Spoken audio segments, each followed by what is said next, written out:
इरादों को मजबूत करके।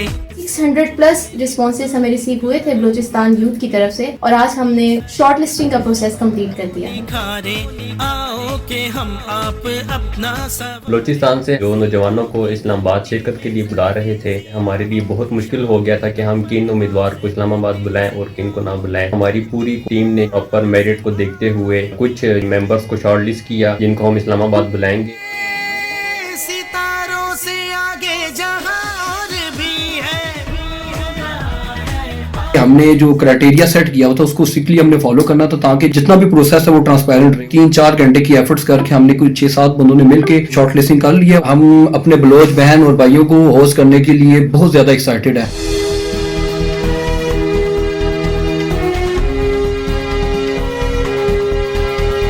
बलूचिस्तान की जो यूथ इस इवेंट में आने के लिए सिलेक्ट नहीं हो पाई, वो बिल्कुल भी नाउम्मीद ना हो। इसके बाद हमने फौरन क्वेटा और बलूचिस्तान के एरियाज में इस तरह कॉन्फ्रेंस करनी है। इंशाल्लाह ये सफर जारी रहेगा।